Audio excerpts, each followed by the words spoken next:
जहां पहुंची मेरी आवाज सबको मैं कहता हूँ सुबह बखैर, गुड मॉर्निंग एंड अस्सलाम वालेकुम।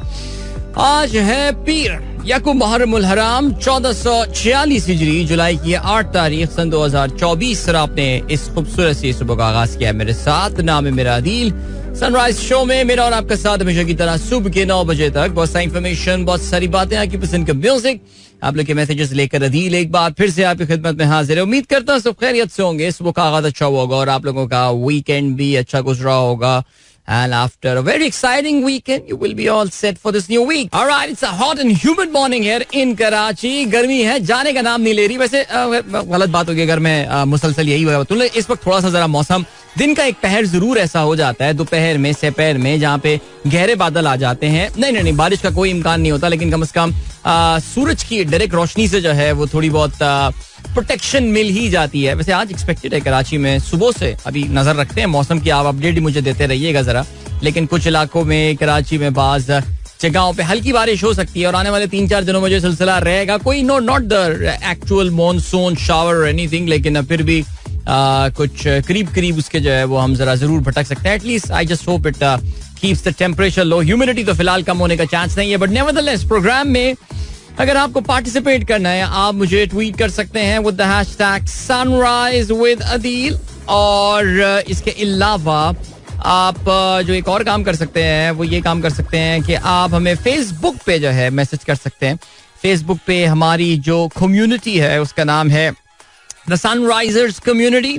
आप उसको चाहें तो ज्वाइन भी कर सकते हैं। और इसके अलावा आप जो है वो उसमें आपसे थोड़ी देर बाद बस मैं आज का मैसेज जो है वो लगा दूंगा। पता नहीं क्यों भूल जाता हूँ मैं, ऐसे ही खरामा चलता हुआ आ रहा होता हूँ सीढ़ियों पे। आज भी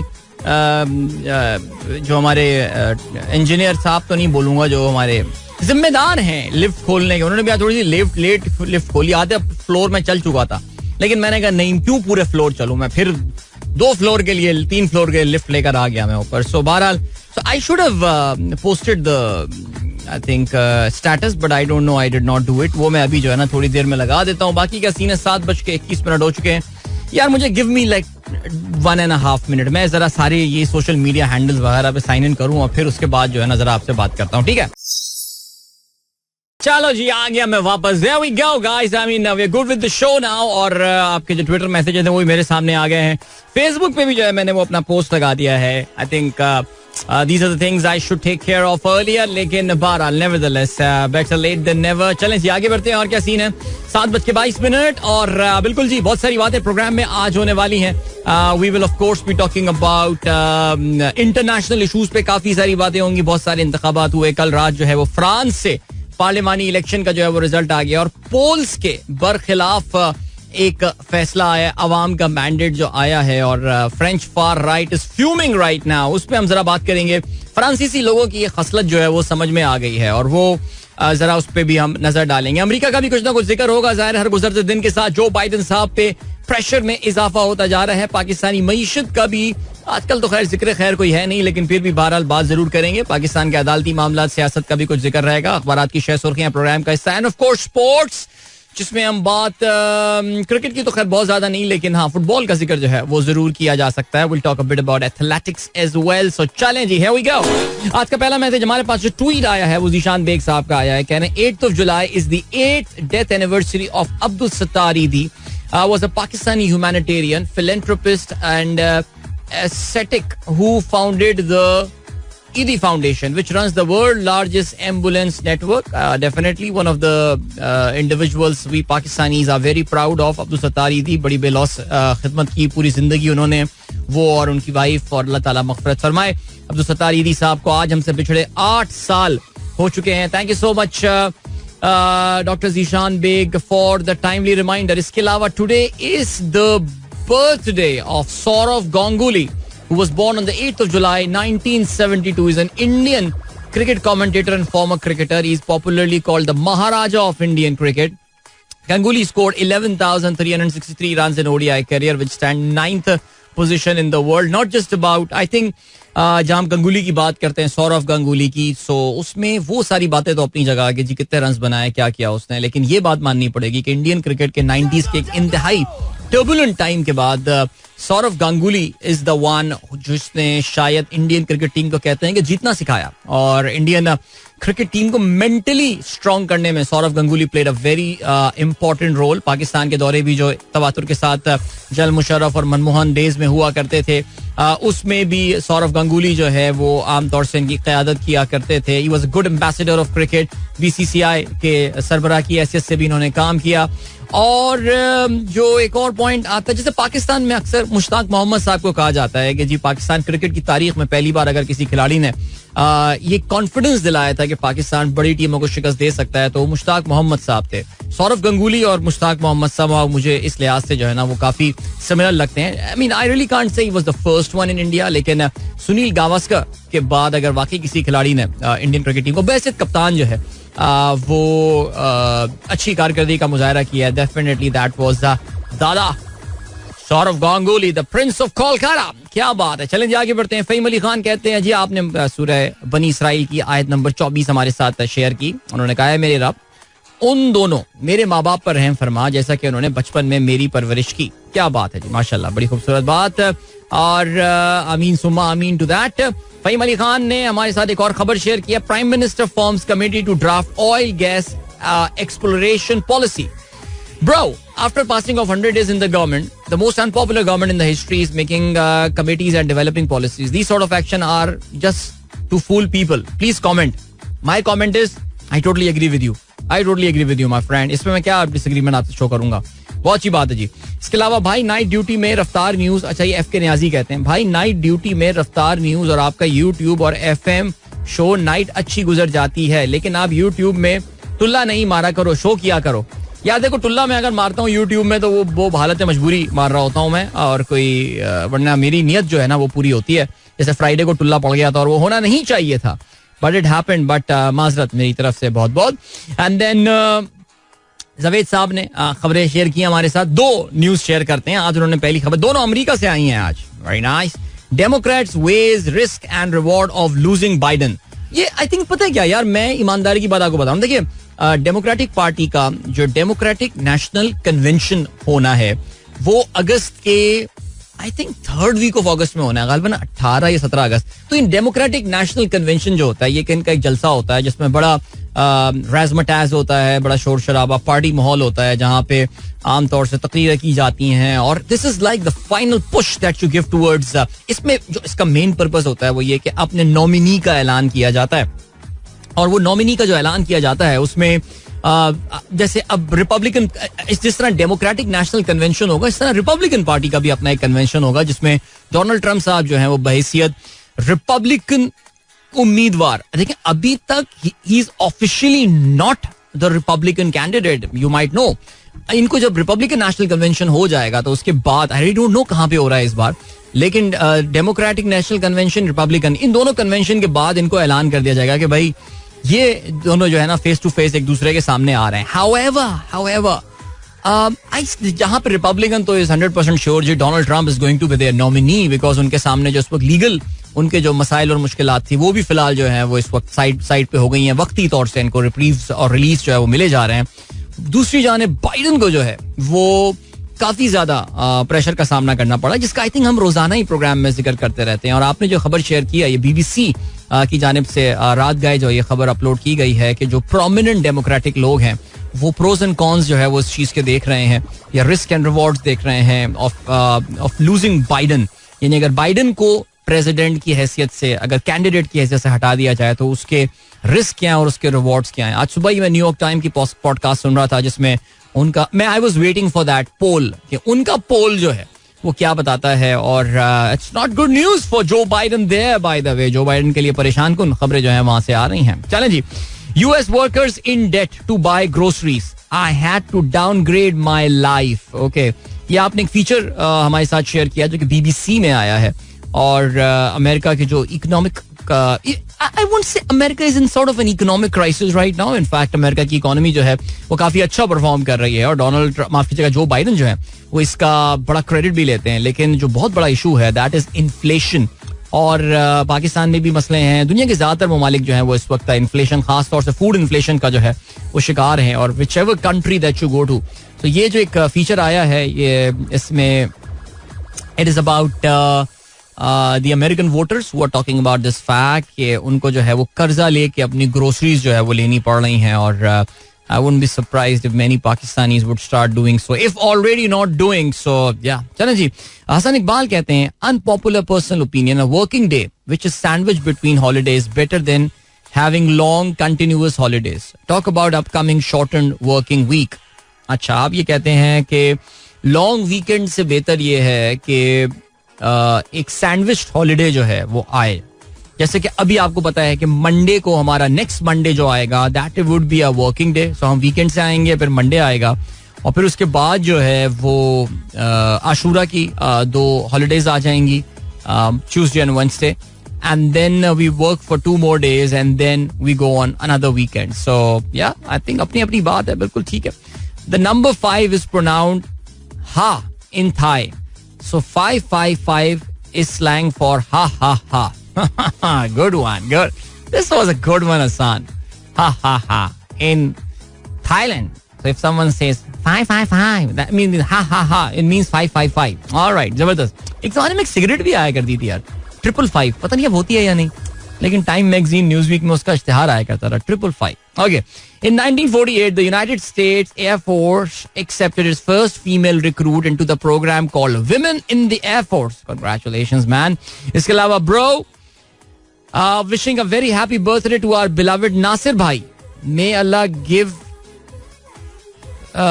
them success in his project in Salaried Class Alliance. भाई नासिर साहब हमारे बड़े रेगुलर लिसनर हैं, आज माशाल्लाह अपनी सालगिरह सेलिब्रेट कर रहे हैं. फ़हीम साहब, थैंक यू सो मच, आपने जो है वो हमें याद दिलाया इसके हवाले से. तो भाई नासिर साहब को सालगिरह की बहुत बहुत मुबारकबाद. हमारे बहुत रेगुलर लिसनर हैं और हमारे जो सनराइजर्स कम्युनिटी है, देखो सनराइजर्स एक तो हमारी लिसनर्स एट लार्ज कम्युनिटी जो पूरी दुनिया में फैली हुई है, बट एक हमारी कम्युनिटी है जो लोग मिलते जुलते रहते हैं, मुलाकातें करते रहते हैं, खाना पीना करते रहते हैं. मसलन कल सुबह ही मैं नासिर साहब के साथ ब्रेकफास्ट में बैठा हुआ था. हमारा एक फुटबॉल सब ग्रुप है.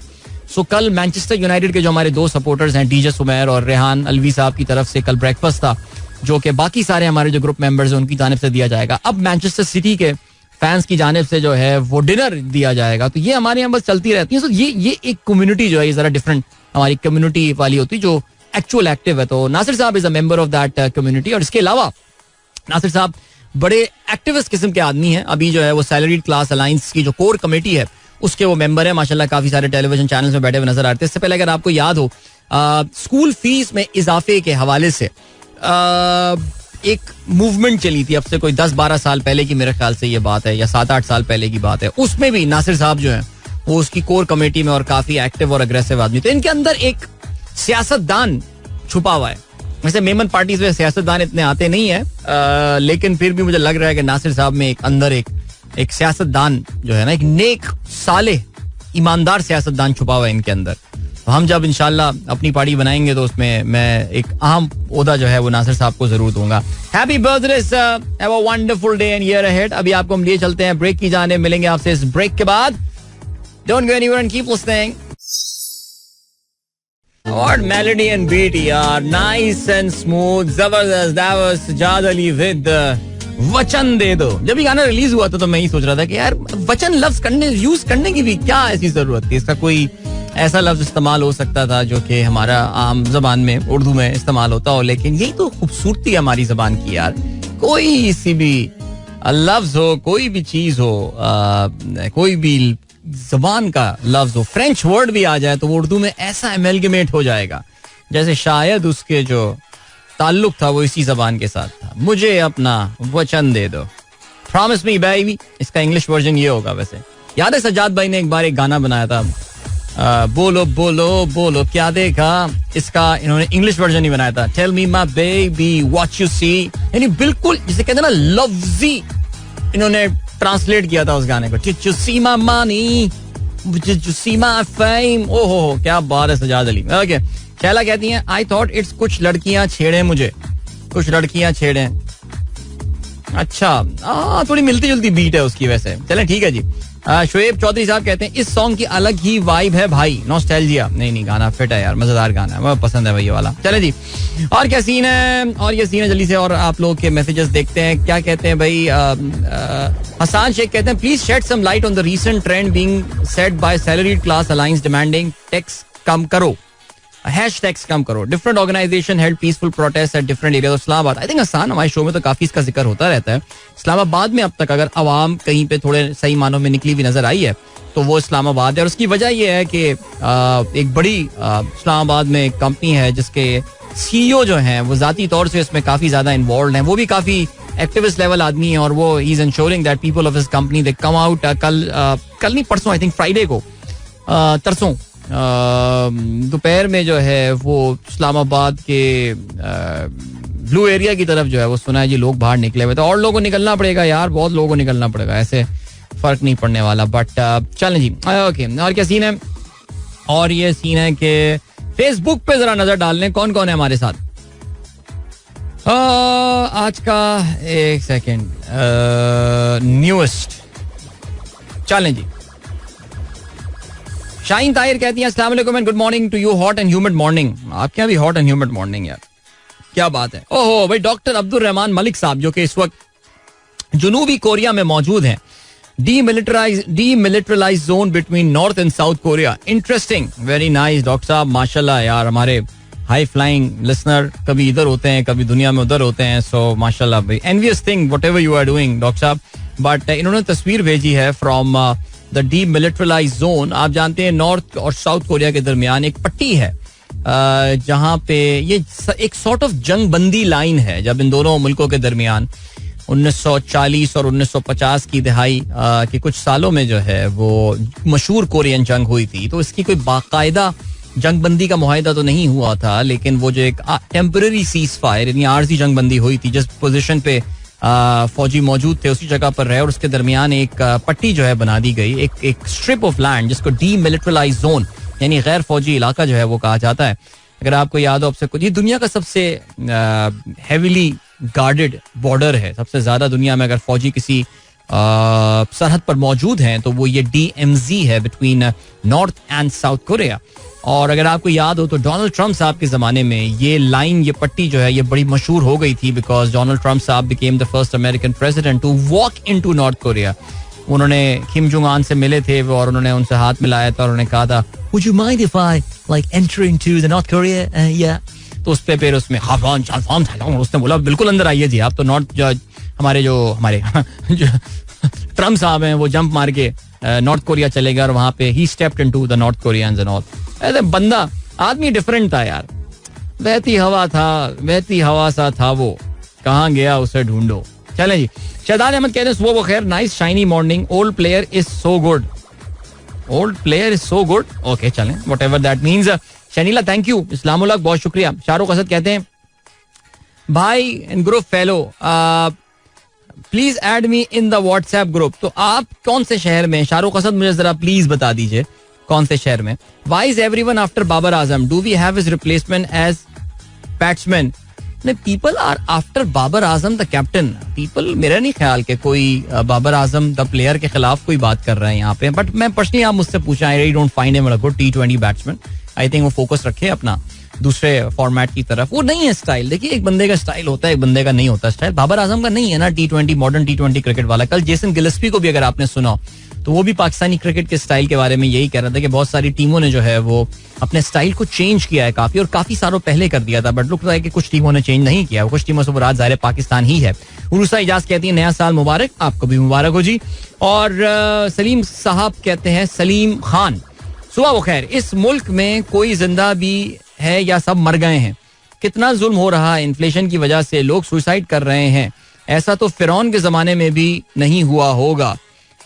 खुदारा कुछ करें, इस मुल्क को बचा लें. नहीं तो मैं तो तैयार हूँ बचाने को, लेकिन कोई निकले बाहर ना मेरे साथ यार. किसी ने बड़ा अच्छा कल मुझे मैसेज भेजा, पाकिस्तानी कौम वो कौम है जो सिर्फ जलजले के टाइम पे बाहर निकलती है, इसके अलावा ये कौम बाहर नहीं निकलती. तो क्या करें अब. तो पता हुआ क्या कि जालिमों को भी अंदाजा हो गया इस बात का कि जितना भी इन पे जुल्म कर लो ये बाहर नहीं निकलेंगे. तो बस यही है मेरे ख्याल से वजह कि जिस पे आपके जुल्म के पहाड़ जो है वो तोड़े जा रहे हैं.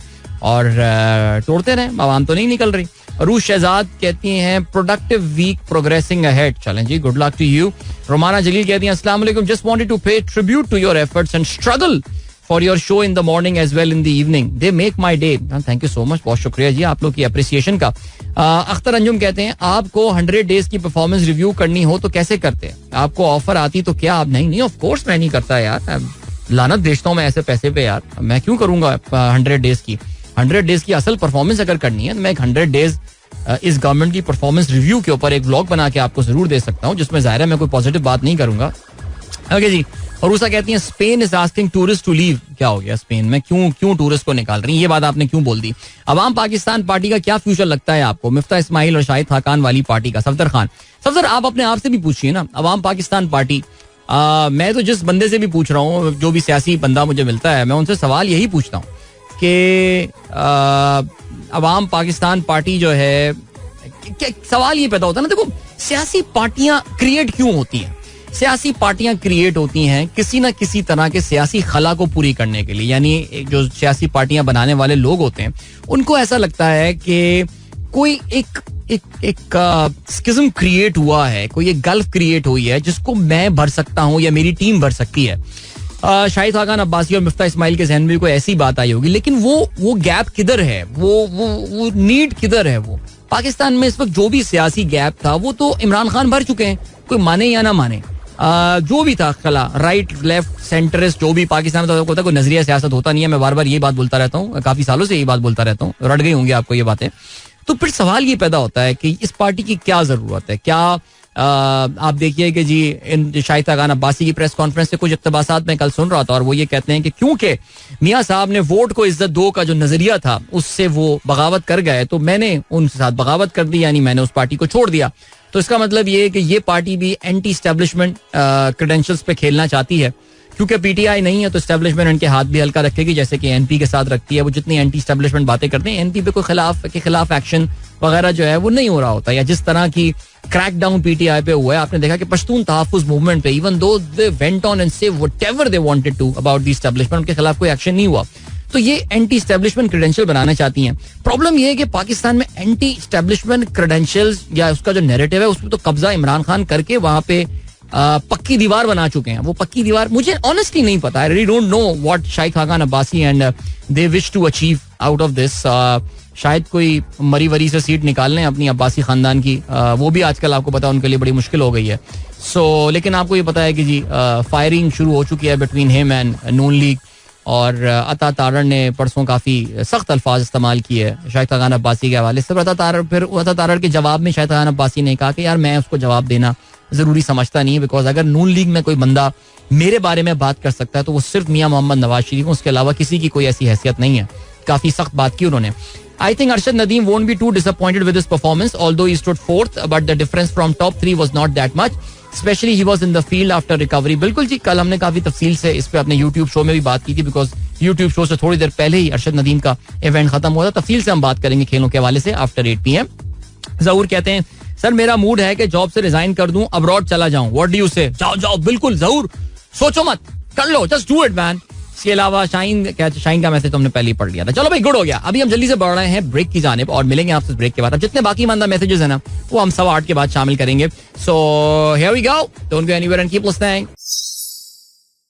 Alright, that was Ali Sethi, Faiz का मशहूर कलाम, जो हम पे गुजरी तो गुजरी मगर शबे हिजरा, हमारे अश्क तेरी आखिरत सवार चली. क्या बात है. I hope you guys enjoyed that. And why not? Ehsan Younus साहब सब लिसनर्स को सलाम कहते हैं. वालेकुम अस्सलाम. फराज कहते हैं I think we have misread the intention of Mr. Ori. Ori is Aurangzeb, the finance minister. Through the budget, he has asked every Pakistani to get out of the country, whether through immigration or job abroad. बिल्कुल जी, एक वो भी खोल दें यार, जैसे कहते हैं कि कंसल्टेंसी सर्विस जो है. बट खैर चलें जी, आगे बढ़ते हैं. आज के अखबारात में शामिल आम खबरों पर क्या लिखी हुई, क्या बातें करते हैं. Supplementary grants hits record एमिड austerity. ये सुने जी, बड़ी इंपॉर्टेंट पॉइंट है ये. एक तरफ तो हुकूमत जो है वो ये बात करती है कि जी ऑस्टेरिटी, आवाम पे टैक्स डाल दो, रेवेन्यू बढ़ाना है. दूसरी जानिब अपनी जो ये खर्चे हैं और अपनी जो इनकी अयाशियाँ हैं ये कम करने को तैयार नहीं है. Parliament okays 9.4 trillion in expenditure overruns 5 times higher than the amount approved a year ago. 86% of the grants worth over 8 trillion booked against the last 45 days of 2023 alone. यानी जिस बुरे अंदाज से पाकिस्तान की मईशत को तबाह किया जा रहा है इस वक्त इन लोगों की जानिब से, यानी क्या बताएं यार, सीरियसली आई मीन इनको बैक करने वाले भी समझ में नहीं आता यार, क्या देख नहीं रहे. लेकिन खैर चलें जी, आगे बढ़ते हैं. नया बिलिंग सिस्टम स्लैब तब्दील, महफूज बिजली सारिफीन के बिल डबल, ये कहना है एक्सप्रेस का. नया सिस्टम 20 दिन की औसत निकालकर 10 दिन के यूनिट बिल में शामिल करता. डिस्कोस के 3,26,350 सारिफीन प्रोटेक्टेड कैटेगरी से निकल गए, नेपरा का ये कहना है. वजारत तवानाई ने 27 मार्च को प्रोरेटा बिलिंग शुरू करने के लिए डिस्कोस को मरासला लिखा. नेपरा का तहफुजात का इजहार. FIA की लेस्को के खिलाफ शिकायत पर इंक्वायरी शुरू. सिस्टम जल्दबाजी में लॉन्च किया गया. बिलिंग में स्लैब नजरअंदाज की गई. वजारत तवानाई का मौक़िफ़ सामने नहीं आया, यानी हुकूमत के अपने ही जो कॉन्स्टिट्यूएंट्स हैं वो लड़ पड़े हैं. बिकॉज हुआ ये है कि जी बहुत सारी डिस्कोज में, जिसमें आई थिंक के इलेक्ट्रिक शामिल नहीं है, लेकिन पंजाब की जितनी है लेस्को और ये मेस्को और ISCO वगैरह हैं, इन्होंने किया ये है कि जी इन्होंने एक अपना स्लैब्स जो है तब्दीली की है. और जो प्रोटेक्टेड कस्टमर्स होते हैं जिनके बारे में ये कहा जाता है कि जी गालिबन ये 200 यूनिट से कम यूज करने वाले जो लोग होते हैं, उनको प्रोटेक्टेड कैटेगरी से निकाल के अनप्रोटेक्टेड कैटेगरी में डाल दिया गया because of the change of their slabs. और उससे उनको जो बिल हैं वो डबल हो गए. अब इस पूरे मामले में जो है वो FIA की इंक्वायरी जो है वो शुरू हो गई. इन्हीं के लोग इन्हीं के आपस में जो है ये अभी इनको दूसरे के खिलाफ नोटिस कर रहे होंगे और सब कुछ कर रहे होंगे. आगे बढ़ते हैं, क्या सीन है जी. कराची में दहशतगर्दों की फायरिंग. DSP counter terrorism department Ali Raza जहां बहक. करीमाबाद में अली रजा जैसे ही अपनी गाड़ी से उतरे नामालूम अफराद ने गोलियां बरसा दी. ओके, आगे बढ़ते हैं जी. और क्या सीन है. हुकूमत को रियल स्टेट सेक्टर की हौसला शिकनी करना होगी, ये ट्रिब्यून रिपोर्ट में आया है. माशरी बुरहान से निपटने के लिए जरूरी है कि मैन्युफैक्चरिंग और सनतकारी की जाए. रियल स्टेट सरमायाकारी की जन्नत. जिन्होंने अपना पैसा रियल स्टेट, यार सीरियसली कौन सरमायाकारी करेगा पाकिस्तान में. लाइक हुकूमत सरमायाकारी, ये पैसा सरमायाकारी की तरफ डाइवर्ट करें. देखो रियल स्टेट से पैसा निकलेगा बैंकों में आ जाएगा फॉर आर्ग्यूमेंट से. बैंक जो है वो उसको ट्रेजरी बिल्स में करते रहेंगे, अनप्रोडक्टिव कामों में लगता रहेगा. प्राइवेट सेक्टर की तो क्रेडिट डिमांड रही नहीं है. अब वो कर्जा लेके करेंगे या प्राइवेट सेक्टर, कुछ करने को तो है नहीं. इस वक्त डिमांड सप्रेशन जिस लेवल की पाकिस्तान की हुई हुई है, I really don't know man who is going to invest in this country right now. ये सारी बातें बाय द वे. खैर चलें, 10 जुलाई परसों आ रही है, सुना था इंशाल्लाह 1 साल में हालात ठीक हो जाएंगे. आगे बढ़ते हैं जी. Dawoodi Bohra community, very nice news actually. Dawoodi Bohra community की भारत से आमद जारी. Now I think a very beautiful change that you are noticing these days in Karachi. Weekend पे ज़ाहिर है काफी जगहों पे जाना होता है. आप जिस रेस्टोरेंट में जहाँ पे भी जाएंगे you will see a lot of Dawoodi Bohra community because ज़ाहिर है उनके जो रूहानी पेशवा हैं Mufaddal Saifuddin Sahab Syedna, he is here in Karachi right now, जिसकी बड़ी रौनक भी हो. जो उनके जो बोरीज के स्पेसिफिक कराची में इलाके हैं वहाँ पे भी बड़ी रौनक है इसके हवाले से. तो इंडिया से बड़ी तादाद में, आपको पता है कि इनका जो सैयदना है, he is based there in Bombay और यानी मुंबई, और वहाँ से वो यहाँ तो बहुत सारे लोग साथ ट्रैवल कर रहे होते हैं from all over the world. I think many lot of people are coming here in Karachi, which is a good thing. Karachi में आज और कल आंधी गरज चमक के साथ बारिश की पेशगोई. या अल्लाह खैर, या अल्लाह खैर. ओके चलें जी, यहाँ पर अभी रुकते हैं बिकॉज टाइम चेक और कमर्शियल ब्रेक का भी हुआ है वक्त. वापस आएंगे और हम क्या करेंगे, वापस आके शो करेंगे ज़ाहिर है. और उसमें प्लान ये है कि हम खेलों के हवाले से बात करेंगे यार, खेलों के हवाले से. ठीक है, so don't go anywhere and keep listening. Catch you at the other side of this break. Okay my guys, एक बार फिर से खुशामदीद. सनराइज शो में अदील की आवाज आप तक पहुंच रही है. Good morning. जिन दोस्तों ने प्रोग्राम अभी ट्यून इन किया है, thanks a lot for your constant flow of messages, whether it be Twitter और इट बी फेसबुक. प्रोग्राम में 8:15 के बाद आपके पैगामात हम शामिल करेंगे. रिमेंबर, हमारी Facebook community is called the Sunrisers community, जिसमें मैं रोजाना शो के आगाज में ही एक मैसेज पोस्ट कर देता हूं जिसके नीचे आप मैसेजेस वगैरह अपने लिख सकते हैं. Nice conversations there. Really enjoy reading out your messages and all. But बहरहाल चलो जी, अभी का सीन हम खेलों के हवाले से बात करते हैं. And let us start with athletics. जी बिल्कुल, एथलेटिक्स में मैं इसलिए जिक्र कर रहा हूं बिकॉज पाकिस्तान की ओलंपिक खेल, आपको पता है कि जुलाई के ख्ताम पे पेरिस में जो है ओलंपिक खेल होने हैं. और इसमें पाकिस्तान की मेडल्स की बहुत सालों बाद एक उम्मीद जागी है. और मेडल की पाकिस्तान की जो उम्मीद जागी है that is our very own Arshad Nadeem जो है वो इस वक्त डायमंड लीग पेरिस में शिरकत करने के लिए yesterday he was there in Paris, और वहां पे जैवलिन थ्रो के मुकाबले में अरशद कल चौथे नंबर पर आए. और थोड़ा सा इसका बैकग्राउंड ज़ाहिर समझना जरूरी है, और वो ये है कि हमारे जो ऑफ कोर्स यूट्यूब लिसनर्स हैं उनके साथ तो हमने कल ये शेयर किया था तफसील के साथ, लेकिन अगर मैं आपको मजीद थोड़ा सा बता सकूं, अरशद नदीम जब उन्होंने वर्ल्ड एथलेटिक्स चैंपियनशिप में सिल्वर मेडल लिया था, फिर उससे पहले कॉमनवेल्थ गेम में गोल्ड लिया था, उनका जो नेक्स्ट टारगेट था ऑफ कोर्स दैट वाज उनका next target was the Asian games. But unfortunately Asian games में मुकाबले के स्टार्ट होने से थोड़ी देर पहले ही बिकेम अनफॉर्चुनेटली वो इंजरी का शिकार हो गए ह्वांगचो में, और फिर उसमें जो है वो हुआ ये कि unfortunately he could not do anything there. मुकाबले से वो दस्तबरदार हो गए थे. Eventually Neeraj went on and win the, expected था गोल्ड मेडल नीरज ही जीतेगा, लेकिन बार उसके बाद से अरशद स्टार्टेड हिज रिहेबिलिटेशन का प्रोसेस, और रिहेबिलिटेशन प्रोसेस और सब चीजों से गुजरते गुजरते अरशद ने कल काफी तवील अरसे बाद एक इंटरनेशनल कॉम्पिटिशन में हिस्सा लिया. This event is called the diamond league, IAAF diamond league. और ये डायमंड लीग जो है ये पूरे साल को 14-15 इवेंट्स होते हैं जो कि दुनिया के मुख्तलिफ शहरों में हो रहे होते हैं, और ये भी पेरिस में ही हो रहे हैं. और पेरिस में ज़ाहिर होने की वजह ये भी है कि अब से 3 हफ्ते बाद 2 हफ्ते बाद वहाँ पे जो है ओलंपिक खेलों का जो है वो भी आगाज होने वाला है. So I think good practice for Arshad there. So ये जो जैवलिन थ्रो के मुकाबले होने वाले हैं ओलंपिक में, this is the competition between 5 players. ठीक है जी. इसमें of course Neeraj is the hot favourite. Neeraj को पार्टिसिपेट करना था पेरिस कॉम्पिटिशन में, but he did not, he pulled out मुकाबले से कोई 4-5 दिन पहले. बट अरशद ने अनाउंस किया कि he will still be participating there. तो एंडरसन पीटर्स वो इसमें हिस्सा लेंगे. याकूब वेल्जच जो है जिनका ताल्लुक चेक रिपब्लिक से, he is going to be there. इसके अलावा ग्रेनाडा के हैं by the way Anderson Peter. And then we have got Christian Weber, who's from Germany. और कल वेबर जो है ये मैच जीतने में कामयाब हुए. अरशद जो है he finished 4th, 84 मीटर और 27 जो है वो उन्होंने इंच का अपना जो नेजा है वो फेंका, और उसमें well naturally he could not be on the podium, he could not be in the top 3. लेकिन फिर भी I don't think he will be particularly disappointed with his performance, because बड़े अरसे बाद अरशद ने जो है वो इस कॉम्पिटिशन इंटरनेशनल कॉम्पिटिशन में खेलते हुए नजर आ रहे थे. ही लुक फिट. मुझे ऐसा लग रहा है जरा अरशद ने थोड़ी सी अपनी Arshad is relatively heavier compare to many. अगर आप नीरज को देखेंगे तो उसकी बहुत लीन बॉडी है compare to Arshad. Arshad was much higher than Neeraj actually. लेकिन मुझे ऐसा लग रहा है कि थोड़ी सी वो शायद अपने आप को लीन करने में कामयाब हुए हैं Arshad. He looked in great shape without doubt. और कुछ आपको पता है कि आधा मीटर का ही फर्क था. He would have been in the top 3 there. But see at the end of the day ये छोटे छोटे जब आप वर्ल्ड लेवल पे compete कर रहे होते हैं तो ये छोटे छोटे डिफरेंसेस ही जो हैं ये काउंट कर रहे होते हैं. बट एक चीज जो है वो ये है कि अरशद ने time and again he has proven that yes we know कि जरा स्पॉन्सरशिप भी कम मिलती हैं, even though Arshad has been backed by Indus Motors there. Well done to them.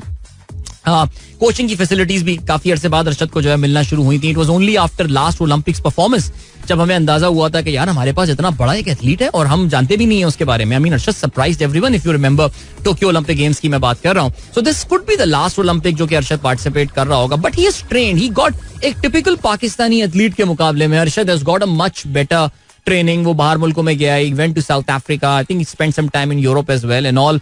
He's more comfortable with his local coach जो उनके हैं यहाँ पे पंजाब स्पोर्ट्स बोर्ड का जो ग्राउंड है लाहौर में, वहीं पे अरशद जो है वो जनरली ट्रेन कर रहे होते हैं.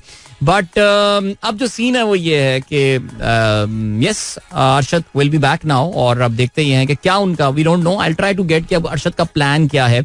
उन जर्नलिस्ट से बात करता हूँ who are in constant touch with him कि यार अब क्या करने का है. Will he be coming back to Pakistan. आपने देखा काफी सारे लोग कह रहे होंगे कि यार पेरिस ही आया तो वहीं पर ही रहा यार, बट वापस क्यों आ रहा है और ओलंपिक खेल शुरू होने वाला. लेकिन याद रहे जो ओलंपिक्स में जो ट्रैक एंड फील्ड के इवेंट्स होते हैं, जो एथलेटिक के इवेंट्स होते हैं, ये generally they are in the latter half of the Olympic. शुरू में इनका फोकस बाकी और स्पोर्ट्स पे होता है, लेकिन जो ट्रैक एंड फील्ड जो कि काफी सारे लोग कहते हैं लिटरली जान होती है ओलंपिक खेलों की, वो एंड में आते हैं. So does he need to stay there for a month और नॉट, उसका फिर खर्चा होता है, ये सारी चीजें होती हैं. But let's see what his plan is. But ये I will try to get this information. But well done to him. Arshad काफी सालों बाद एक्शन में नजर आए and he looked good without doubt. चलें आगे बढ़ते हैं और क्या सीन है. और बोर्ड चीफ की हिदायत पर इजला की सतह पर फिटनेस टेस्ट। चलो आगे बढ़ते हैं, फजूल आगे बढ़ते हैं। Jason Gillespie is in Pakistan now. Pakistan के red ball coach Jason Gillespie तशरीफ ले आए हैं और कल उनका सिंधी टोपी अजरक वारा इस्तकबाल जो है वो उनका हुआ कराची में, और तस्वीर भी आई है मैरियट होटल की लॉबी से, उन्होंने भेजी है तस्वीर। कल आते ही Jason Gillespie got going with work, यानी पाकिस्तान की उन्होंने अपनी किट पहनी और नेशनल स्टेडियम पहुंच गए, जहां पे आप जानते हैं कि प्री सीजन ट्रेनिंग का जो है वो इस वक्त कराची के ह्यूमिड वेदर में जो है हमारे खिलाड़ी इस वक्त प्री सीजन ट्रेनिंग में मशगूल हैं। और जेसन गिलेस्पी ने मीडिया से बात करते हुए बात की कि टेस्ट चैंपियनशिप टाइटल पाकिस्तान का हदफ करार, बेहतरीन नताइज के लिए जामे प्लान तैयार किया जाएगा। अच्छी कारकर्दगी पेश करने वाले क्रिकेटर्स ही टीम का हिस्सा रहेंगे। ग्रीन कैप्स को मैदान में जोश से नहीं होश से काम लेना पड़ेगा। क्या बात है, कारकर्दगी में तसलसल बहुत जरूरी है। फील्डिंग के शोबे में बेहतरी लाना होगी, फिटनेस पर सख्त काम करना होगा। मस्बत क्रिकेट पसंद है, अपना तजुर्बा पाकिस्तान टीम को मुंतकिल करना चाहता हूँ। शान मसूद से भी बातचीत हुई। Generally said good things about Shan Masood. He said I have generally heard good things about Shan Masood, और मेरी ऑस्ट्रेलिया से उनके जो है वो बात भी हुई है। शान आप जानते हैं कि वैसे तो इंग्लैंड में थे, but now he is joining the camp Pakistan team, और ख्याल यही है कि शान पाकिस्तान के रेड बॉल कप्तान ही रहेंगे। शाहीन के साथ शाहीन्स क्या है पाकिस्तान की जो ए टीम है, बिकॉज आपको ये भी पता है कि दौरा ऑस्ट्रेलिया के लिए पाकिस्तानी शाहीन्स जो है वो इस वक्त का तरबियती कैंप भी कराची में ही लगा हुआ है, और जेसन गिलेस्पी ही उनका जो पहला काम है वो बेसिकली शाहीन्स की तैयारी जो है वो करा रहे हैं। आज बल्कि तस्वीर भी पाकिस्तान क्रिकेट बोर्ड ने जो है वो रिलीज की है, जिसमें साईं शाहनवाज ढानी जो है वो बॉलिंग कर रहे हैं और जेसन गिलेस्पी जो है वो उन पे नजर रखे हुए हैं, और ठीक हो गया। चलें जी, कौन कौन बॉलर हैं भाई? मोहम्मद अली दस्तयाब नहीं है, दैट इज बैड। पाकिस्तान के 14 खिलाड़ी, अच्छा मोहम्मद मसरूर टीम मैनेजर हैं, दैट इज गुड। काफी आप जानते हैं एक्सपीरियंस्ड हमारे ये कोच रहे हैं और हैं, बल्कि हसीबुल्ला और हुनैन शाह, मोहम्मद इरफान खान, कामरान गुलाम, काशिफ अली, खुर्रम शहजाद, मेहरान मुमताज, मोहम्मद हुरैरा, मुबस्सिर खान, उमैर बिन यूसुफ, साहिबजादा फरहान, शाहनवाज ढानी, तैयब ताहिर और उमर अमीन जो है, उमर अमीन, दैट्स वेरी इंटरेस्टिंग। ये पाकिस्तानी शाहीन्स का जो है वो हिस्सा है जो कि इस वक्त प्री सीजन कैंप का में जारी है। तो ये अच्छे जाने पहचाने नाम है जो लोग पाकिस्तान डोमेस्टिक क्रिकेट फॉलो करते हैं, आप जानते हैं। और क्या सीन है, जेसन गिलेस्पी ने पहले दिन ही इतवार को सीजन में फील्डिंग और फिटनेस कैंप में पहुंचकर तरबियती अमले से तारुफी मुलाकात की। कैंप के कमांडेंट मोहम्मद मसरूर ने उनका इस्तकबाल किया। अच्छा जी, और क्या सीन है? वाज़ेह है जी, पाकिस्तानी शाहीन 14 जुलाई से 18 अगस्त तक डार्विन ऑस्ट्रेलिया में बांग्लादेश ए के खिलाफ। अब ये बात समझ में नहीं आई वैसे यार। Do you know that Pakistan Shaheens will be travelling to Australia but won't be playing the Australian A side? I don't know why are they going to Australia then? इधर ही कर लेते, नाज़िमाबाद में मैच कर लेते कोई यार, ऑस्ट्रेलिया जाने की क्या जरूरत है? कुछ समझ में नहीं आई बात मुझे यार, लेकिन खैर चलें जी आगे बढ़ते हैं। और क्या सीन है? और भाई कल जिम्बाब्वे ने हरा दिया बहुत बड़े मार्जिन से इंडिया को। पहले मैच में तो आपको पता है कि अपसेट शिकस्त दे दी थी, यानी काफी सारे लोग ये कहेंगे कि यार जिम्बाब्वे छोड़ो यार, इंडिया की सेकंड 11 खेल रही थी। अभी जिम्बाब्वे की भी सेकंड 11 खेल रही थी यार, बहुत बड़े मार्जिन से जो है ना वो कल, लेकिन इंडिया ने इनको हराया। पहले बैटिंग करते हुए इंडिया ने 234 रन बनाए सिर्फ 2 विकेटों के नुकसान पर, और जवाब में जिम्बाब्वे को सिर्फ 134 रन पर उन्होंने आउट कर दिया। अभिषेक शर्मा ने 47 गेंदों पे 100 रन बनाए। अभिषेक शर्मा का बहुत शुरू में कैच जो है वो ड्रॉप कर दिया था। इनकी Indian progression yesterday was amazing. I mean Shubman Gill तो बहुत जल्दी आउट हो गए थे, लेकिन उसके बाद अभिषेक शर्मा और ऋतुराज गायकवाड़ की जो partnership, and then Rinku Singh 5 छक्के और 2 चौके उन्होंने मारे। पहली इनिंग में 0 पे आउट हुए थे, लेकिन यहाँ पे उन्होंने अपने टोटल कलर्स जो है वो दिखाए। जवाब में जिम्बाब्वे की टीम सिर्फ 134 रन बनाकर ऑल आउट हो गई। 43 रन वेस्ली मैडवेरे ने जो बनाए, और जो कि हाईएस्ट रन गेटर रहे, और कप्तान सिकंदर रजा सिर्फ 4 रन बना सके। Lots of new names in this Zimbabwe lineup as well. Mukesh Kumar got 3 wickets, Avesh Khan got 3, Ravi Bishnoi 2.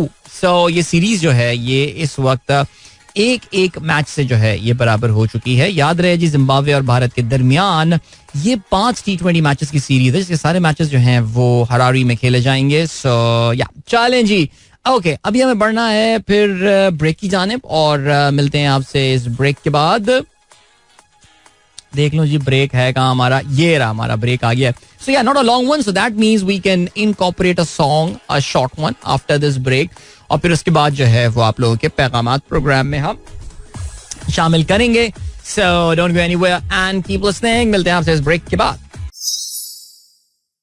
Alright, that was the Amanat Ali version of सादगी. इसके काफी सारे versions हैं, आप जानते हैं, but अच्छा है. I mean the overall melody is good and Amanat is a good singer, no doubt. चलें जल्दी से आप लोगों के आज के messages पर अब हम नजर डालते हैं. By the way, guys, I have put up a poll in our Sunrisers community Facebook पे, जो हमारी The Sunrisers community है, उस पर मैंने एक पोल डाला हुआ है.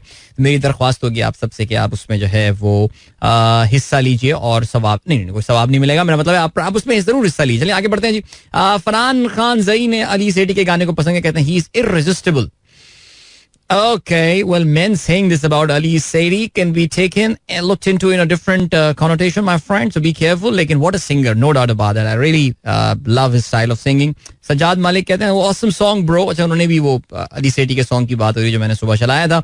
अच्छा जी, मुनीर अहमद अबुल कासिम कहते हैं which roads will be closed in Karachi tomorrow to 16 July? Important news for citizens. Okay. Traffic police has issued a traffic raider. और जो काफी तफसीली आपने मैसेज जो है वो भेजा हुआ है. तो आपको पता है कि जी सैयदना बुरहानुद्दीन साहब जो हैं, बुरहानुद्दीन साहब नहीं, मुफद्दल साहब जो हैं वो कराची आए हैं, जिनका थोड़ी देर पहले हम जिक्र कर रहे थे. अच्छा, मुझे किसी ने बताया, अभी 2 लोगों ने मैसेज करके बताया कि close to 40,000 Bohris from all around the world are visiting Karachi right now. और उसमें आधे तकरीबन लोग जो हैं वो हिंदुस्तान से यहाँ पर आए हैं. तो चले जी, तो काफी सारी सड़कें जो है बंद हैं. भैया मेरे पास पूरा मैसेज आया हुआ है, तो फिर ये अब मैं आपको ये बता सकता हूँ कि मैसेज आपको मैं पूरा तो नहीं पढ़ रहा, बट किसी को जानना हो तो मुझे मैसेज कर सकता है, मैं उनके साथ शेयर कर लूंगा. वरना किसी न किसी ने हमारी व्हाट्सएप कराची का जो ग्रुप है उसमें शेयर कर ही लिया होगा. चलें जी, और क्या मैसेज है. नूर फातिमा कहती हैं अच्छा चलें ठीक है, दिल्ली गेट लाहौर में आप प्रोग्राम सुनती हैं. हमारा Lubna Mahmood, good morning, thank you.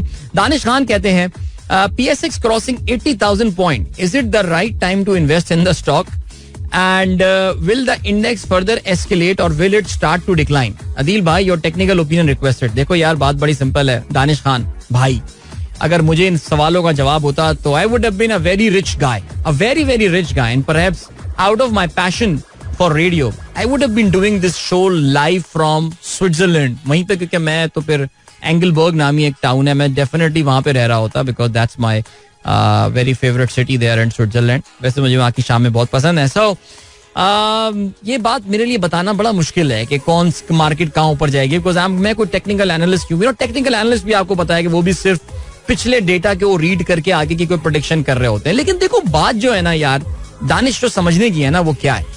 समझने की बात जो है वो ये है कि जब मार्केट 50,000 पे थी तो लोग कह रहे थे अबे भाई बहुत डेंजरस मार्केट है, दूर रहो इससे.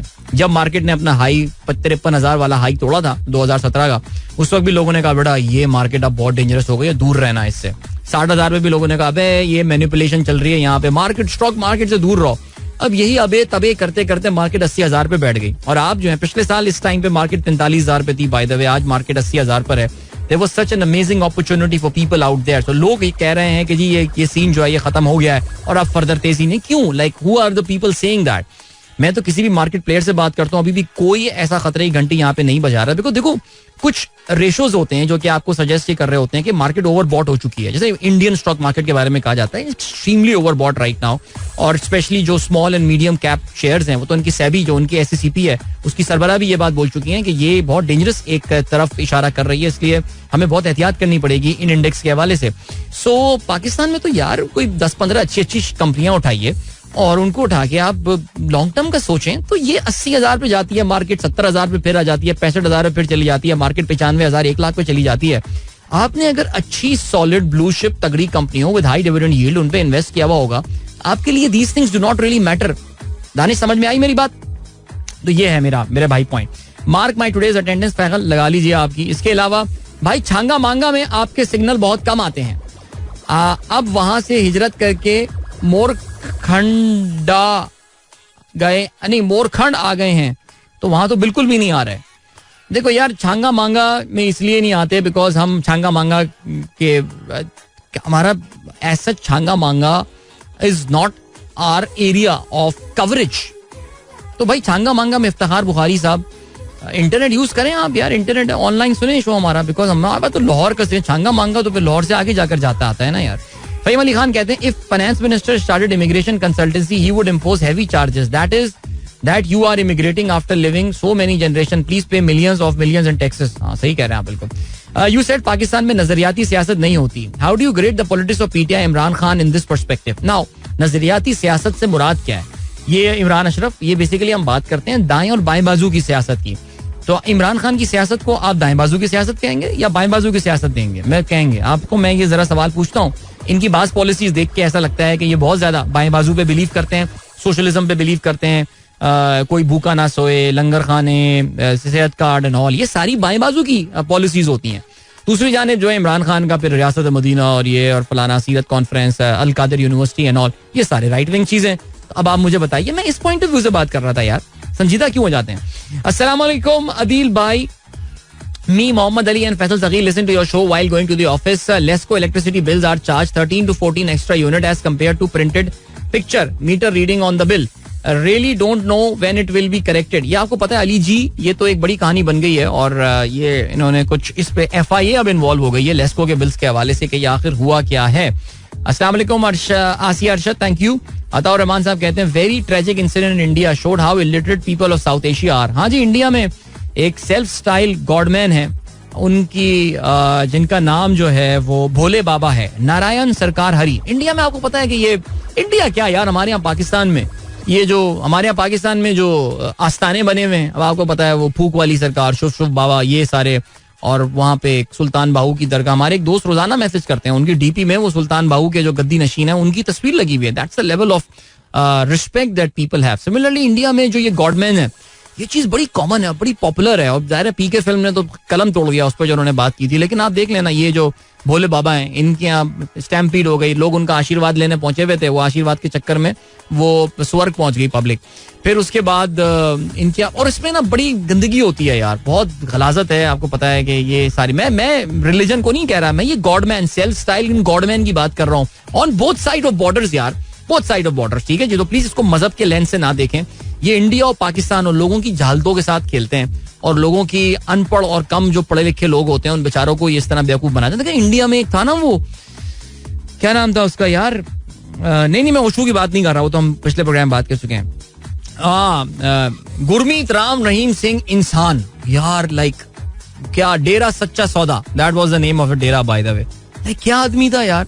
आई मीन अब नाम को निकल जाता मुंह से अभी उसका, लेकिन he is a bloody convict, he is a rapist. और लोग जाते थे वहां पे और लोग अभी भी कहते हैं जी मोदी जी बड़ी रिस्पेक्ट रखते थे इस आदमी के लिए. जस्ट इमेजिन, उसको पेरोल पे हर वक्त तो रिहाई मिलती रहती है. तो ये है बड़ा भाई, बस क्या करें, जहालत है दोनों मुल्कों की.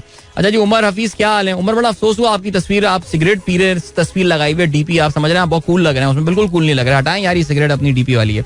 अच्छा जी, उस्मान अली कहते हैं may I say first happy birthday to my son Mohammad Ismail, your youngest listener.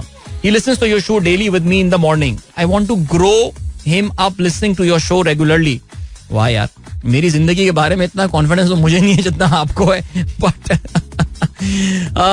भाई बहुत बहुत सालगिरह की मुबारकबाद. एंड इस्माइल बच्चा 1 साल का है, ज़ाहिर है बहुत ज़्यादा समझ तो नहीं पा रहा होगा, लेकिन उस्मान आपको, आपकी पूरी फैमिली को मेरी तरफ से, and it is so wonderful always whenever I meet, जब भी ऐसे नौजवानों से मुलाकात होती है जो कि बचपन से मेरा प्रोग्राम सुन होते हैं. Just over the weekend I had a lunch with this wonderful family. हमारे बड़े रेगुलर लिस्नर हैं मऊज, उनकी वाइफ एंड उनकी 2 साहबजादियां हैं जो कि जब से उन्होंने भी होश संभाला है वो मेरा प्रोग्राम सुन रही हैं. And we have been in touch since then, but भाई मुलाकात पहली बार हुई over the weekend and it's such a great feeling meeting those children who have grown up listening to you and those oldies who have gotten old listening to me. So it's a very humbling experience. जबरदस्त जी. Welcome back guys, एक बार फिर से खुशामदीद कहते हैं. This is the sunrise show with me Adeel and good morning. जिन दोस्तों ने प्रोग्राम अभी ट्यून इन किया है और अभी गाना चलाने का टाइम नहीं है यार, अभी क्लासिक सॉन्ग सुन लेंगे कल वगैरह कुछ प्रोग्राम में हम टाइम निकाल के. ठीक है, चलें जी. Good morning Adeel, listening to your show after few months, bring back the old memories, best show on radio. Thank you so much यार सफीर अहमद, बहुत शुक्रिया. Where were you my friend, I hope everything is good with you. इसके अलावा अरशद गुमरो साहब कहते हैं are legends have become unstoppable. यार I really don't know man, why are you guys even watching? ये क्यों क्रिकेट देख रहे हैं? ये पाकिस्तानी चैंपियंस में तो, अच्छा मैं समझ रहा था पाकिस्तानी चैंपियंस में सारे खिलाड़ी जो हैं वो रिटायर्ड वगैरह खिलाड़ी होंगे, बिकॉज मैं इंडियन टीम देख रहा था तो वो तो रिटायर्ड टीम ही है पूरी उनकी. और पाकिस्तान में तो शर्जील भी अभी खेल रहा है और शोएब मलिक जो अभी भी एस्पिरेंट हैं खेलने के. So I just don't understand, like, what's the scene, like, why are people even following it? Like, उसकी देखो obvious सी reason है, और उसकी obvious reason जो है वो यही है कि इतने नाकाम हो चुकी है पाकिस्तान क्रिकेट टीम के लोगों को, अब जो एक ढारस मिल रही है वो सिर्फ यहीं से ही जो है वो मिल रही है. बट चलें जी, और क्या सीन है. मिर्जा खुर्रम बाबर कहते हैं ग्रेट सॉन्ग अदील भाई, update salary apply association writ petition. नहीं देखिए, आई थिंक मिर्जा खुर्रम बाबर साहब, जितना मैं समझाऊं वो ये कि जो सैलरीड क्लास अलायंस है उन्होंने एक खत लिखा है. आई डोंट थिंक उन्होंने कोई पिटिशन दायर की है.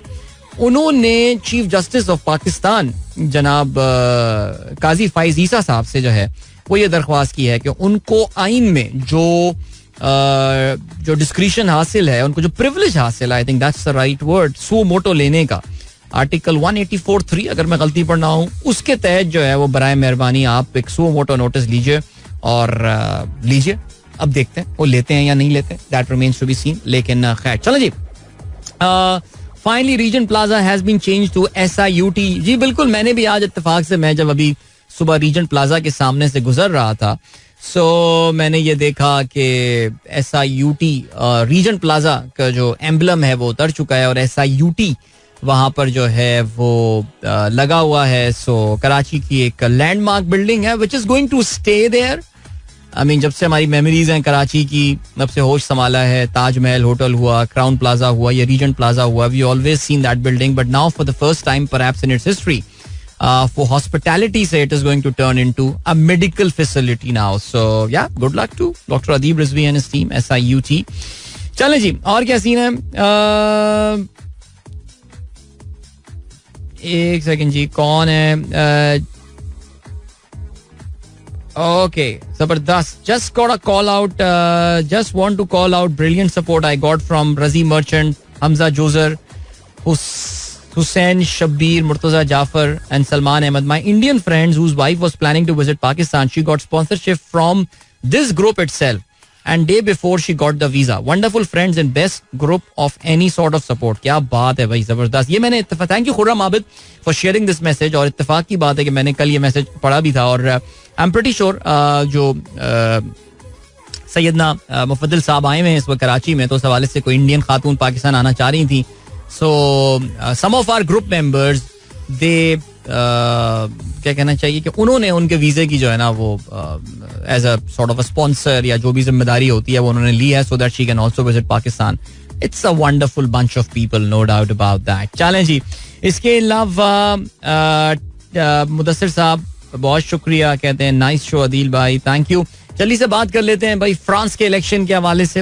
यूरोप में जो एक फिजा चल रही है इस वक्त राइट विंग पॉलिटिक्स के, हमने बरतानवी इलेक्शंस में भी देखा कि रिफॉर्म यूके पार्टी जो है उन्होंने तकरीबन कोई 15% वोट जो है वहां पे हासिल किए. अब तक की उनकी बेस्ट परफॉर्मेंस जो है वो रही थी. लेकिन यूरोप में जिस मुल्क में राइट विंग वाकई सही मानों में मुल्क की कोर पॉलिटिक्स को जो है वो असरअंदाज कर रहा है. सारे इटली में भी एक आ गया, लेकिन that is not the extreme right wing, बहुत ज्यादा शदीद राइट विंग जिसे आप कहते हैं. फ्रांस वो एक ऐसा मुल्क है कि जहां पे आहिस्ता आहिस्ता दाएं बाजू जो है वो अपना असर, नेशनलिज्म जो है वो मेन पॉलिटिक्स में अपना असर जमा रहा है. फ्रांस, देखो ये जो नेशनलिज्म होता है इन तमाम मुल्कों में, उनके 3-4 चीजें मुश्तरक होती हैं. They are very anti immigration, और जब एंटी इमिग्रेशन होते हैं generally they are anti Muslim as well. Islamophobia जिसे कहा जाता है वो इन लोगों में बड़ा प्रिवेलेंट होता है. ये यूरोप स्केप्टिकल होते हैं, यानी ये यूरोपियन यूनियन पे जो है ना बहुत ज्यादा बिलीव वगैरह नहीं करते. सो अब जो है वो सीन ये है कि फ्रांस में कल पार्लिमानी इंतखाबात हुए और पहले मरहले में जो है वो इंतहाई दाएं बाजू की जमात जो रैली नेशनल है उसने बड़ी जबरदस्त कामयाबी हासिल की थी. लेकिन ये सेकंड राउंड में ज्यादातर सीटें जानी थी. लेकिन सेकंड राउंड में हुआ ये कि कल बड़ी तादाद में फ्रांस के लोग जो है वो वोट देने निकले. और फिर उससे हुआ ये कि फ्रांस की जो लेफ्ट विंग पॉलिटिकल अलायंस है which is called the Front Populaire, that means the Popular Front, of course, उन्होंने जो है वो सबसे बड़ी जमात की हैसियत से उभर के सामने आए हैं. इमैनुअल मैक्रोन की जो पार्टी है जिसका नाम रेनेसांस है, La France Ensemble, yeah, that's the name of his party, the French Together, वो दूसरे नंबर पर आई. और तीसरे नंबर पर जो है वो right wing, extreme right wing party जो गाली नेशनल है, वो तीसरे नंबर पर आई है. लोगों का ख्याल था, पोल्स भी ये कह रहे थे कि आरएन जो है वो पहले नंबर पर आई है, लेकिन वो तीसरे नंबर पर आई है. इसका मतलब ये दैट फ्रांस में एक हंग पार्लियामेंट वजूद में आई है. See let me tell you, clarify one thing, France has got a presidential system. So Emmanuel Macron को कुछ नहीं होने वाला, लेकिन आपको पता है कि Emmanuel Macron he represents the इंतजामिया, he is like the executive. जो मुकन्नना है, जो लेजिस्लेचर है, जो लेजिस्लेटिव है, वो बेसिकली ये असेंबली होती है जो कि एक प्राइम मिनिस्टर इलेक्ट करती है. तो फ्रांस के जो इस वक्त प्राइम मिनिस्टर हैं, उन्होंने, young prime minister of France, उन्होंने ऑफर की है that he would step down because उनकी पार्टी जो है मेजॉरिटी लेने में नाकाम हो गई है. So this is going to be a hung parliament. और ये हंग पार्लियामेंट जो है वो आई है, और जो फ्रंट पॉपुलर है वो बड़े मशहूर हैं, और मशहूर नहीं, खुश हैं. और उनके जो लीडर हैं जिनका नाम है जॉन लूक मेलनशॉन, उन्होंने अपनी विक्ट्री जो है वो सेलिब्रेट की. और अपनी विक्ट्री में सेलिब्रेशन के दौरान उन्होंने फलस्तीन का जो है जिक्र किया, और उन्होंने जो है वो फलस्तीन को जो स्टेटहुड उनकी एक्सेप्ट करने के हवाले से इस वक्त यूरोप में एक सॉर्ट ऑफ चल रहा है सिलसिला. काफी सारे यूरोपियन मुल्कों ने जो है वो एक स्टेट के तौर से एंडोर्स किया है, रिकग्नाइज किया है फलस्तीन को, जिसमें स्पेन शामिल है, जिसमें बेल्जियम शामिल है, ऑफ कोर्स आयरलैंड शामिल है, नॉर्वे शामिल है. तो फ्रांस की जो ये नई पार्टी जीती है, पार्टी जीती तो नहीं बल्कि कहेंगे सबसे ज्यादा उन्होंने जो है वो सीटें हासिल की हैं, 182 सीट्स. वो भी फलस्तीन के हक में बात कर रहे हैं, लेकिन जाहिर है अब वो कर पाएंगे इसको इम्प्लीमेंट या नहीं. 182 seats to popular, front popular, और एन्सेम्बल गॉट 168 सीट्स, और national rally and allies they got 143. तो फ्रांस में ऐसा लग रहा था कि जो लेफ्ट विंग या सोशलिस्ट पॉलिटिक्स है उसका बिल्कुल डिमाइज होने वाला था. But what a remarkable comeback by these people, because लोग बड़ी तादाद में बाहर निकले कल. बिकॉज फ्रांस की जो मेजॉरिटी है, ये याद रखिएगा, वो अभी भी एक्सट्रीम राइट विंग की हुकूमत एक्सेप्ट करने को तैयार नहीं है अपने मुल्क में. बिकॉज फ्रांस एक बहुत डाइवर्स कंट्री. आई थिंक मैं पहले भी आपसे ये बात कर चुका हूं कि ये जो फ्रेंच डाइवर्सिटी है, इसका जो सबसे बेहतर मुजाहरा होता है वो जो फ्रेंच फुटबॉल टीम खेल रही होती है. By the way we know that French football team has qualified for the semifinal of the Euro cup, और जहां पे उनका बड़ा जबरदस्त सा मुकाबला स्पेन के साथ जो है वो कल रात होने वाला है. तो फ्रांस की जो टीम, अगर आप उसकी स्टार्टिंग लाइनअप भी देखें, so there are just like two, उनके जो है वो गोरे, 2 या 3 गोरे होते हैं. बाकी ज्यादातर खिलाड़ी जो हैं वो उनके ऑफ कोर्स सिया फार्म खिलाड़ी होते हैं. और फ्रांस के जितने अहम खिलाड़ी और जितने मशहूर खिलाड़ी इस वक्त हैं, जितने भी बड़े जैसे आप कहेंगे, जैसे कि फर्ज करें मैं इस वक्त फ्रांस की फॉरवर्ड लाइनअप को देख रहा हूँ, तो इसमें ओलिविये जिरू, एसी मिलान जो पहले आर्सेनल के लिए खेलते रहे, और एंटवान ग्राइजमैन, इन दोनों के अलावा बाकी जो 7 हैं वो सिया फार्म खिलाड़ी हैं. मिडफील्ड में एड्रियन राबियो जो है वो सिर्फ सफेद फार्म है, बाकी 6 खिलाड़ी जो हैं दे आर ऑल सफेद सिया फार्म. तो यानी कि कहने का मतलब है कि it's a very diversified country. तो फ्रांस में जहां पे टेंडेंसी है दाएं बाजू की बहुत ज्यादा, लेकिन अभी तक मुल्क की मेजॉरिटी जो है वो इस चीज को मानने को जो है वो तैयार नहीं है. बहरहाल एक हंग पार्लियामेंट जो है वो वजूद में आई है. अब इसको कैसे साथ लेके चलेंगे Emmanuel Macron, that remains to be seen. Because ये जो जॉन लूक साहब हैं, इनके और इमैनुअल मैक्रोन की जो है ना, उनकी भी खास आपस में कोई बात बनती नहीं है. बट चलें जी, अभी आपको हम लिए चलते हैं एक ब्रेक की जानिब, और मिलेंगे आपसे इस ब्रेक के बाद. Don't go anywhere and keep listening.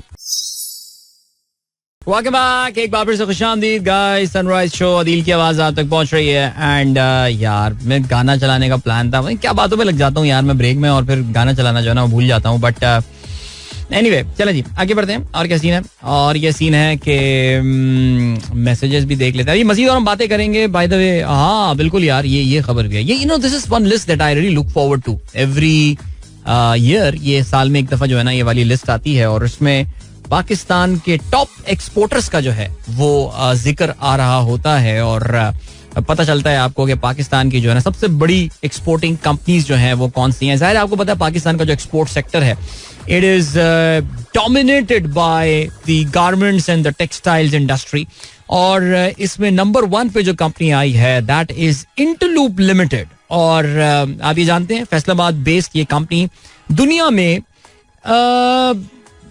मोजे बनाने में एक अपनी शोहरत रखती है. और इंटरलूप वो लोग जो कि स्टॉक मार्केट से वाबस्ता हैं या स्टॉक मार्केट में डील कर रहे होते हैं, उनको भी इस बात का अंदाजा है that this is actually a very admired company. इस कंपनी को जनरली बड़ा पसंद किया जाता है. It's a very forward looking company which is willing to invest. अभी रिसेंटली उन्होंने बहुत बड़ी इन्वेस्टमेंट जो है, आई थिंक $90 million या कितने के उन्होंने जो है वो अपनी एक्सपेंशन वगैरह की है. So what is actually happened is that Interloop limited has become the largest exporter for Pakistan. 2023-24 का जो हमारा फिस्कल ईयर था, और $529 million यानी मोर देन $500 million की इस कंपनी ने अकेले जो है वो पाकिस्तान में एक्सपोर्ट की है. जनरली पाकिस्तान में जो ये टॉप पोजीशन होती है वो स्टाइल टेक्सटाइल के पास होती है, लेकिन इस बार इंटरलूप ने जो है वो इनको ओवरटेक किया है, which actually tells you about the growth that Interloop has seen. और तीसरे नंबर पे जो है वो आर्टिस्टिक मिलिनर्स हैं. आर्टिस्टिक मिलिनर अगेन ये बहुत सारी कंपनियां हैं जो कि डिफरेंट एंटिटीज के तौर से ऑपरेट कर रही होती हैं. अब वो उनकी फैमिली के क्या इशूज या मुझे वो नहीं पता, लेकिन बहरहाल आर्टिस्टिक मिलिनर हमेशा जनरली टॉप 5 में आपको जो है वो नजर आ रही होती है. And $376 million. Style textile by the way $487 million, close to $500 million. And then artistic is at $376 million. Then comes Gul Ahmed Textile Mills. I mean, जाना पहचाना नाम, of course, $372 million. And then comes Surti Enterprises Limited, $358 there. Number 6 पे निशात, फिरोज 1888. ये 1888 की क्या कहानी है वैसे? तो अमेरिका में इस तरह के नंबर होते हैं, लेकिन खैर anyway. Yunus textile mills, Yunus textile आप जानते हैं एक और बहुत बड़ा ग्रुप पाकिस्तान का जिसका ये हिस्सा है. Artistic garments come again now, AGI denim के नाम से. And then US apparel and textile private limited. So lots of known names. Al-Karam IC at number 13 there. Lucky Textile Mill at 15, Sapphire at 14, and Sapphire again comes at number 18. So yeah, it's काफी तफसीली list है, detail list है. आप जो है वो इसको चाहें तो पढ़ सकें. और वेरी नाइस. चलें जी, अच्छी बात है. कहीं एक्सपोर्ट्स पाकिस्तान की आपको पता है पिछले साल के मुकाबले में जो है वो जो कहते हैं कि हाँ पिछले साल के मुकाबले में बड़ी हैं. ओके, फरहान रजा ने मेरे साथ don.com का एक शेयर किया है स्क्रीनशॉट, और सरकार की जानिब से जो है वो एक कैंपेन चलाई जा रही है. Know your budget, misconception, 45% tax on salaried class, reality, real truth. If income increase 1 crore then 30% tax.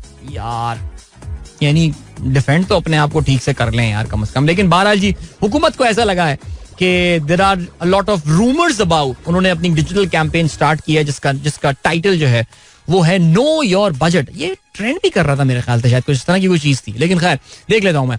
तो उसमें वो कर ये रहे हैं कि जो बजट के हवाले से लोगों के मिसकॉन्सेप्शंस हैं उनको क्लियर करने की वो कोशिश कर रहे हैं, बिकॉज उनको ये लग रहा है कि डिजिटल दहशतगर्दी जो है वो बजट के हवाले से भी जो है वो पाकिस्तान में हो रही है.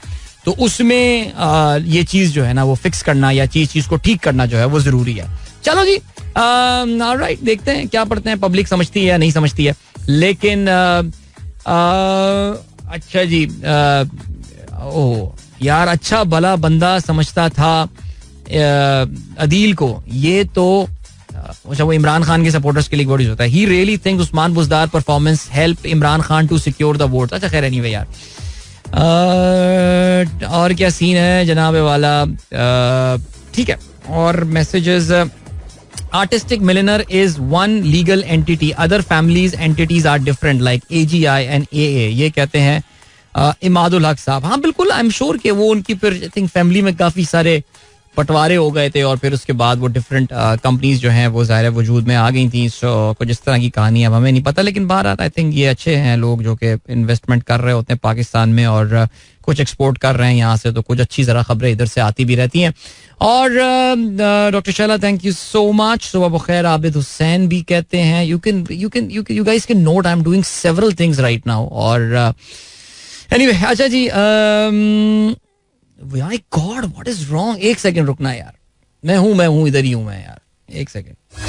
ये होता है जब बहुत सारे काम एक साथ करो ना, multitasking. Shazia, good morning, thank you so much. And then Ijaz Zeeshan Khan Chachar कहते हैं state trying to choke people by IMF decision implementation, current government lost their credibility. Just अच्छा, करंट गवर्नमेंट की कोई क्रेडिबिलिटी थी that you are saying that they have lost it? I really don't know about it. लेकिन खैर चलें जी, आगे बढ़ते हैं. और हाँ, अब बात कर लेते हैं भाई कुछ इंटरनेशनल खबरों के हवाले से भी. और इंटरनेशनल खबरों के हवाले से जाहिर है इस वक्त जो एक बड़ी खबर नेचुरली चल रही है वो जो बाइडेन साहब के हवाले से है. जो बाइडेन साहब जो है वो मैदान में रहेंगे या नहीं. आई थिंक रोजाना ही हम इसके हवाले से कोई ना कोई बात जरूर कर रहे हैं.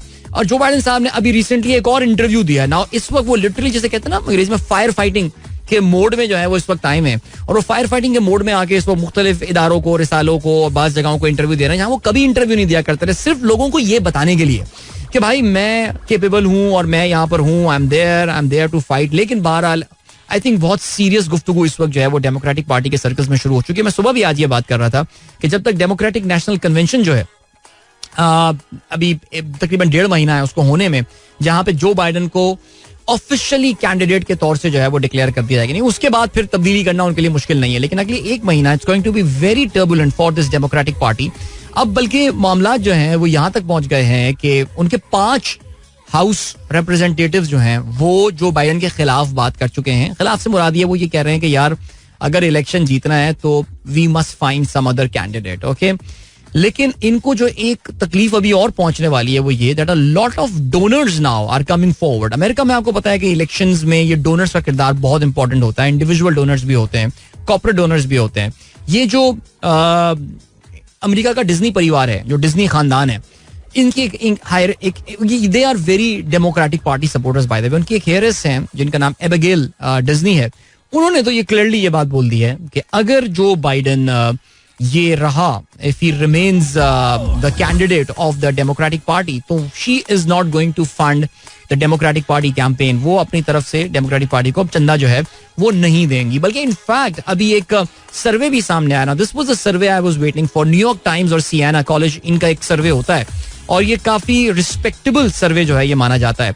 और इस सर्वे के मुताबिक जो बाइडन और Donald Trump, in fact Donald Trump has got his biggest lead over जो बाइडन एवर. यानी इस डिबेट से पहले एक मौका ऐसा आ गया था कि जहां पे जो बाइडन और डोनाल्ड ट्रंप की जो पॉपुलैरिटी थी या जो वोटर्स इंटेंशन का जो था वो ऑलमोस्ट बराबर आ गया था. लेकिन अब जो बाइडन के ऊपर डोनाल्ड ट्रंप ने तकरीबन कोई 4 पॉइंट्स की जो है या 4 परसेंटेज पॉइंट्स की जो है वो लीड हासिल कर ली है, जो कि उनकी जब से ये सर्वे इन्होंने शुरू किया है, दोनों को ट्रैक करना शुरू किया है, ये इनका अब तक का सबसे बड़ा जो है वो ये गैप है. So very interesting. अब ये पार्टी क्या डिसीजन लेती है, that remains to be seen. Now landing our plane back in Islamabad. हम पाकिस्तान में दोबारा जहाज लैंड करते हैं. आज का दिन, ये पूरा हफ्ता पाकिस्तान में बहुत सारे केसेस के मामले से बहुत इंपॉर्टेंट है. बिकॉज आज आप जानते हैं कि इस्लामाबाद इलेक्शन ट्राइब्यूनल का इजलास का जो है वो हेयरिंग होने वाली है. जस्टिस जहांगीरी, जिनके खिलाफ आप जानते हैं ओवर द वीकेंड उनकी फेक डिग्री के हवाले से, एलिजिड फेक डिग्री के हवाले से कराची के इस्लामिया कॉलेज और कराची यूनिवर्सिटी की जानिब से कुछ लेटर्स इंटरनेट पर गर्दिश करना शुरू हुए हैं. सुप्रीम जुडिशल काउंसिल में उनके खिलाफ केस फाइल कर दिया गया है कि जी इन्होंने अपनी फेक डिग्री जो है वो फैलाई थी. वही जस्टिस जहांगीर, काफी अर्से से सुनने में आ रहा था इनके खिलाफ एक गेम होने वाली है, वही जस्टिस जहांगीरी जो है वो आज इलेक्शन ट्राइब्यूनल का केस सुन रहे होंगे. अगर आपको याद हो, तकरीबन कोई 5 हफ्ते पहले नून लीग के जो तीनों ये फॉर्म 47 विनर थे इस्लामाबाद, इनको कहा गया था कि अपने फॉर्म 45, 46, 47, 48, 49 आपको लेकर आना है. लेकिन वो टाल मटोल से काम ले रहे थे. इनमें से तारिक फजल चौधरी रोजाना ही तकरीबन किसी टीवी प्रोग्राम में शाम में आपको बैठे हुए नजर आ रहे होते हैं और बड़ी ही बहादुरी के साथ, बहादुरी के इन्वर्टेड कॉमास में जो है वो अपने आप को डिफेंड कर रहे होते हैं कि वक्त पड़ने पर हम सब लोगों के सामने शेयर कर देंगे, वो वक्त कब आएगा. लेकिन आज देखते ही हैं और बड़ी स्ट्रिक्ट एडमिनिस्ट्रेटिव मेजर्स लिए गए हैं by the way justice Jahangiri की इस ट्राइब्यूनल हियरिंग में. बिकॉज सिर्फ पासिस के थ्रू लोग जो हैं वो अटेंड कर सकते हैं. एक लिस्ट प्रोवाइड की जाएगी तमाम पार्टीज की जानिब से तफसीलात के साथ, CNIC नंबर एंड ऑल, जो कि इसमें अटेंड, उनको फिर पासिस मिलेंगे.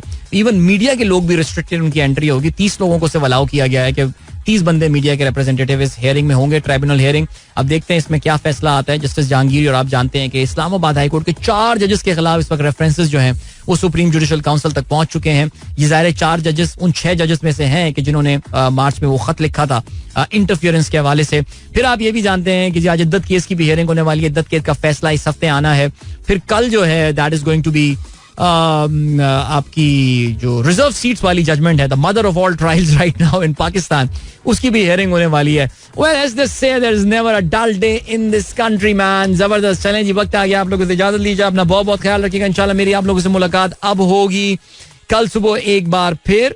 Till then, goodbye. God bless. Allah Hafiz and Pakistan Zindabad. This is Mira FM 107.4.